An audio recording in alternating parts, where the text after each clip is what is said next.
Okay, Jurassic Ark, we found this little fellow about 2 weeks ago, right? You see, he's on a grey tree in the shade, and he's largely a combination of irregular spots, whitish, greyish spots with a dark background.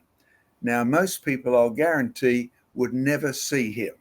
Now, I don't know about you, but one of the things that has been built into us, and you want to major on you working out how to use it, is the ability of your eyes to unconsciously detect movement.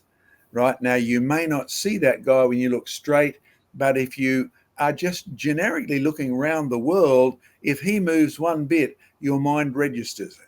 Now, that's a skill that I've majored on out in the wild, and it helps keep you alive in dangerous country. It helps keep you conscious of what's actually out there and enables you to tell the difference between a fossil lizard and a living one. This little guy moved. Now, I thought, I've seen that sort of a structure before.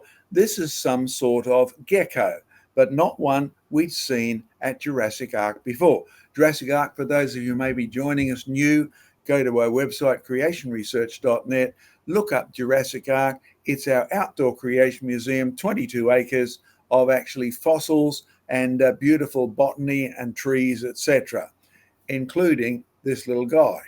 Now, there's the same lizard. I gently picked him up. Now, definitely it's a gecko. I've grown up with geckos, usually the Malaysian sort or the Asian house geckos. We'll show you some of them later. But I took him off the tree, and how good are your eyes? Notice his tail. It's flat, it's semi-fat, and yet the white strips, the white bits, have changed color. I've now got him out in the sunshine. The sky is blue, and the white patches are becoming blue patches. Now, is this camouflage? It's definitely an ability to change color. There he is after a little while longer. And I press the clarify button so you can see the colors a little better. Notice he's covered in spots, and yet his tail has got little stripes on it. And the stripes are tending to move to yellow, and the white patches are definitely becoming more blue. And he's got those cute little cling on to everything right side up and upside down feet that geckos are famous for. Well, we posted this on our Facebook page and said, who can recognize the ID? It's a gecko, and we've never seen one like this before at Jurassic Ark. Well, congratulations to the James family. Paul James, yes, we've known Marion and Paul James for quite a while. Good on you guys. Paul identifies it as the robust velvet gecko, Nebulifera robusta, of the family Diplodac. Well, you can work out how to say words like that, but it's a gecko, and it's a robust velvet gecko. But velvet gecko we knew about. So when you look at our robust velvet gecko, the robust bit is new. Velvet geckos, well, yes, he looks just like the other velvet geckos, except he's a slightly different color. Now, what's he doing? I've taken him from the shade where he was just black and white and very hard to see unless you spotted something moving. I've put him in the sunshine, and he's going blue because it was a blue sky day.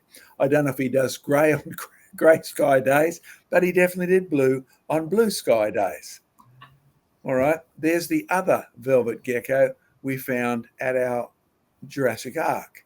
We lifted up a lid that had been sitting. Well, you see the outside of the round bark there? This was a tiny space underneath a big tin of iron filings that had been donated to us for use in experiments. And in the tiny space underneath was this spotted little gecko. Now, notice he's pretty much the same shape, but he's actually a different color. I took him off the space. I put him on the ground on a piece of fibro, that's sort of like a cement board, and the sky is bluey grey that day. Notice his tail has already changed colour, and yet the spots are sort of light blue, and the rest of the body is the same. Watch what happens. I put him on the ground. Do you notice a yellowing colour coming on his head? Do you notice the side of his body is going to fluorescent blue, I guess. Oh, by the way, look at the color of some of the leaves. This is just a pile of gum leaves, and some of them are shady blue, some of them are shady yellow, some of them are shady orange, and it's a pile of sticks. And like most people, you'd say, he's hard to see. Well, I put him back on the side of the tank. Do you notice the fluorescence is unbelievable? What's he doing? Well, he's definitely changing color as we watch. His head has gone yellowish, but the spots on the back, the yellow is now extending all the way down, and the fluorescent blue is amazing. It really does disguise his outline for sure. Then I put him in my hand, and the sky all of a sudden was really blue. Now, we posted this on our website ages ago. We posted the new one, and we talked about how this ability to change color, the ability to appear to camouflage, the ability to do all of these were wonderful evidences of God's forethought in actually creating these creatures. Look at that beautiful color. Now, when we picked him out from under the orange-brown tank with the dirty, rusty spot, he was dirty, rusty brown.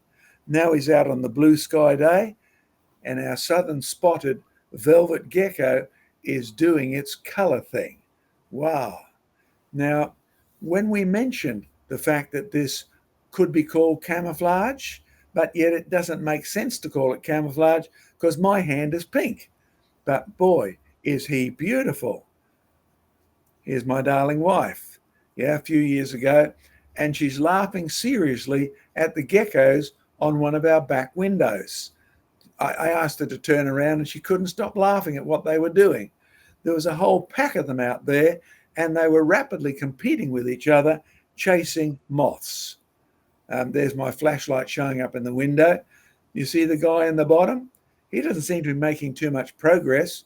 You can see his splayed little hold on to everything, in the claws. We could do a whole program on the electrostatic attraction these feet have for surfaces.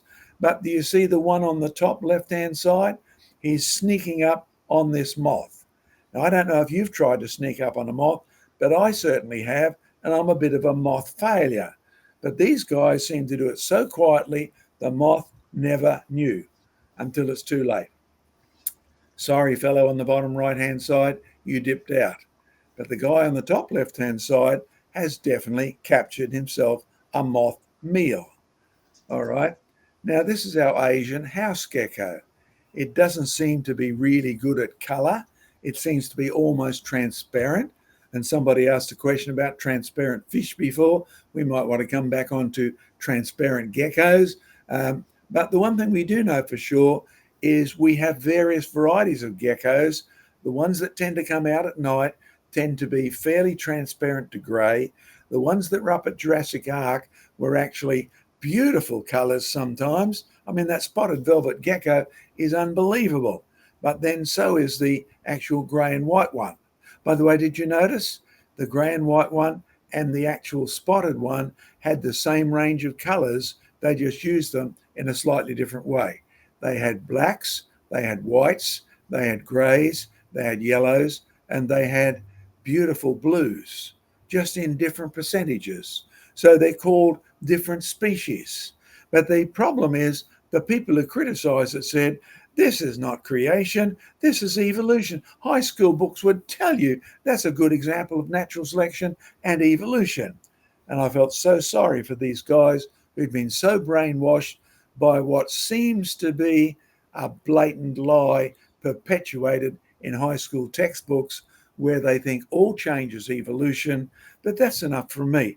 Diane, we're going to hand back to you after I give a couple of little promos here.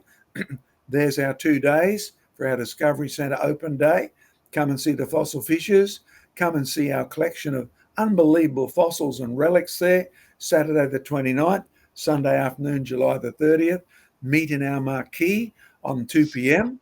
and 2:30. You'll get a guided tour of the new exhibits, but our space is still limited to 50 people.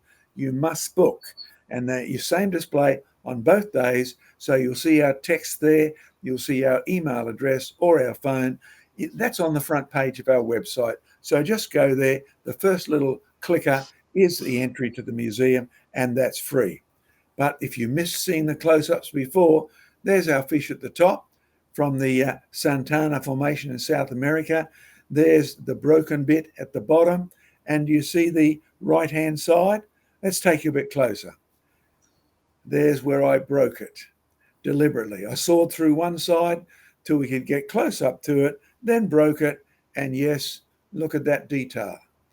There's the guts with one of the gut valves still intact. There's all sorts of things inside here. And today, as I said, we're beginning the next part of the experiment. And yes, getting stuff from Santana, even if you're just dealing with the postage from South America, is unbelievable in expenses. So can I encourage you, donate to what we're doing, because in a couple of weeks, you should be able to come to our museum and see a magnificent new display with fossilized fish hearts, fossilized guts, and all sorts of other things, fossil fish heads. So that's what creation research is, with the emphasis on research, showing not only that God created and he's a genius at it, but the fossilization has inevitably been rapid and flood-based. Okay? In fact, Joe, when you take my pictures off here in a moment, we're going to do a whole program on fast fossils, correct? Fast fossils can only form rapidly, not slowly. That's one of our new posters Indeed. going up in the museum probably tomorrow or next week.